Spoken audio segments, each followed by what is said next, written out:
Things have been wild in the church, in the news in the last several days, to the point where some stories are just kind of falling by the wayside. And normally, this story of let's ordain all the ladies is tired, and it's people aren't that interested in it because they know these wingnuts are out there trying to change the church's teaching on who can be ordained. And they know they've got the support of like half of the laity in the United States and half of the laity or more in Western Europe. The push just for opening up ordination and invalidating everybody's holy orders in the process is itself not exactly new news. But what is news is whenever some bishop takes it upon himself to say, hey, I'm just going to correct the church's errors on this, regardless of whatever the church might have to say.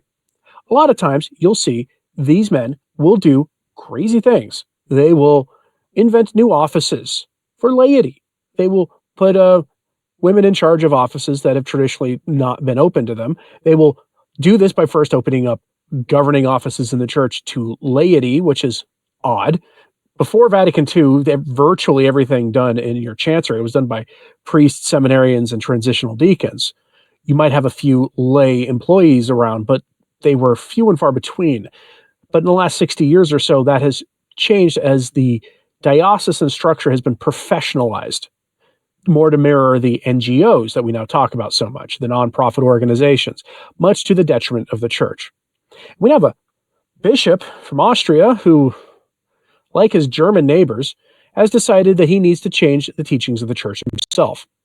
And so he does the logical thing when he is not happy with the lack of ordained women in the priesthood.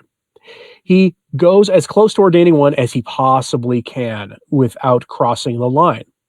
This helps to, in his own mind, push the conversation into, well, if we can do this, why not ordain? This is a story that should be getting more attention and is unfortunately not. So let's give it the attention it deserves. Headline from The Pillar. Austrian bishop names first episcopal vicaress.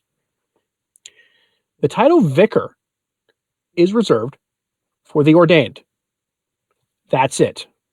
But that's not the word he's using here. He's using the word vicaress, as if he just can add in a suffix at the end and change the entire meaning of the word. This is meant to crack the door open a little bit more for ordination, even though the man he recognizes to be the Pope has said, no, it's not possible.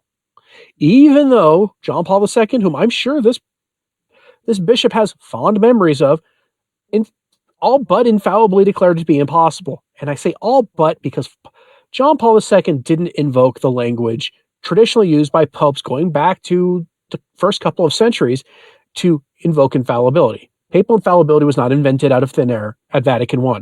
It goes all the way back to the first century in the language popes would use that were meant to close the door on a discussion. And John Paul II went right up to the line on that language, but he didn't quite invoke papal infallibility. I wish he would have, because it would make these discussions hopefully go away. Or it would make these bishops and these priests who challenge church teaching openly have to challenge dogmatic declarations, which we would know what that would mean. They would be outing themselves as formal heretics. But this is where we get into this weaponized ambiguity territory. Let's go take a look at this. This is your picture of the episcopal vicaress, by the way. She's all smiles. The bishop is all smiles. And note here, by the way, if you look at his episcopal cross, he's wearing the kind of cross that Pope Francis wears. Just food for thought on that one. It's from the article, quote, an Austrian diocese announced Wednesday the appointment of the country's first episcopal vicaress. While the move is sure to provoke a response from canon lawyers, because the title of vicar is reserved to priests, Austrian Bishop Josef Marquetz claims he has created a new extra-canonical title specifically for women. The Diocese of Gurk-Klagenfurt said February 26th that Bishop Marquetz had named a pastoral theologian, Barbara Velik-Frank, to the new diocesan office of, quote, Episcopal Vicaress for Synodality and Church Development, beginning March 1st. The term Episcopal Vicar is derived from the Latin vicarius, meaning substitute or deputy of the bishop. According to canon law, Episcopal Vicar must be a priest because he exercises certain delegated powers linked to sacramental orders on behalf of a bishop. In German-speaking countries, an Episcopal Vicar is known as a Bischofsvikar. The female equivalent would be Bischofsvikarin, but Velic Franc will have the distinctive German title of bischöfliche Vicarin, or episcopal vicaress. Other European dioceses have made comparable appointments. At least 2 countries have female episcopal delegates who serve as territorial coordinators responsible for a region of a diocese.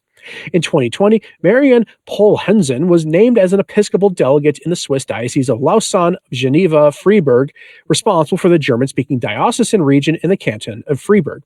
In 2021, Céline Riffieux was named episcopal delegate of the canton's French-speaking diocesan region. Pohl-Hensen was succeeded in 2024 by the 32-year-old Isabella Senghor. And it goes on like that.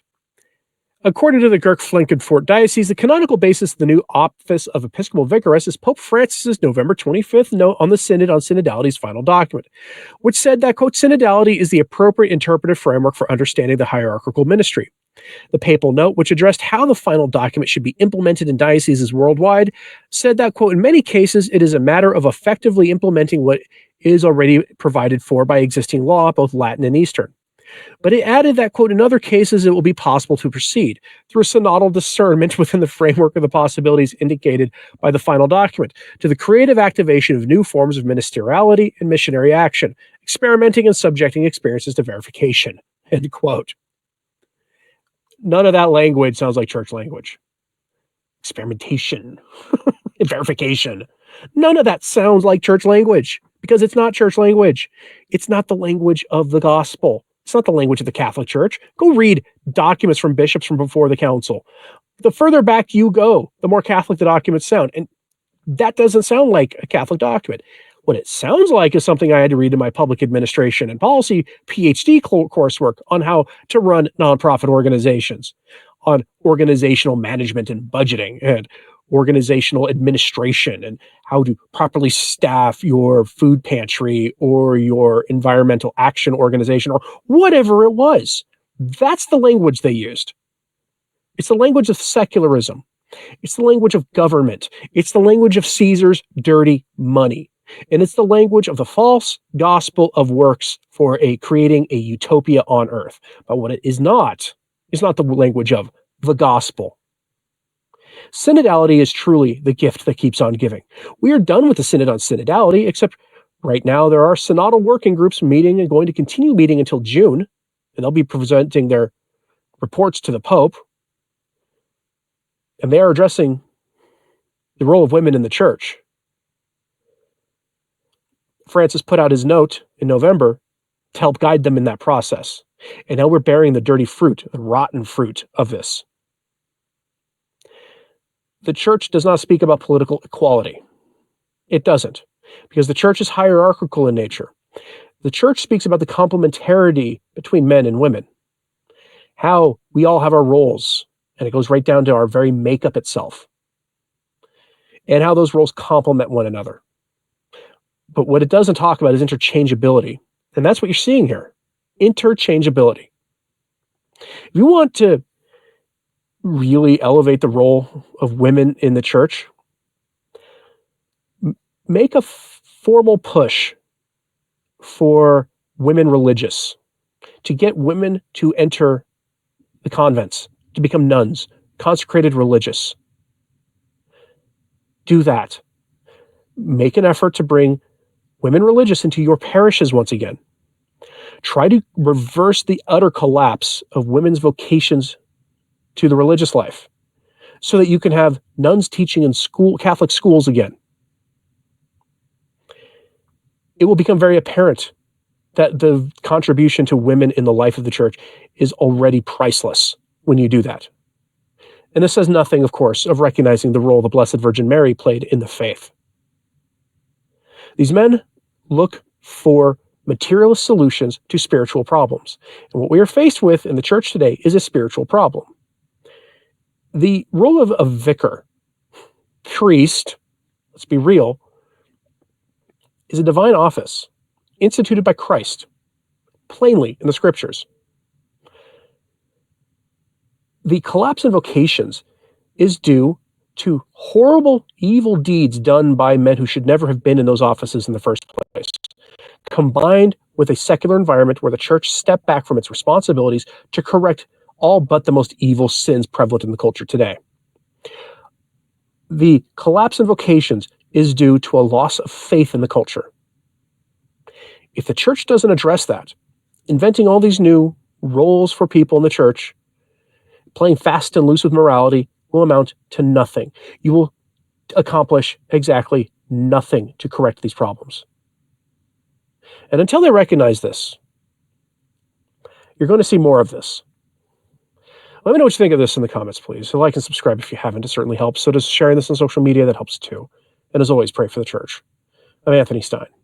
Ave Maria.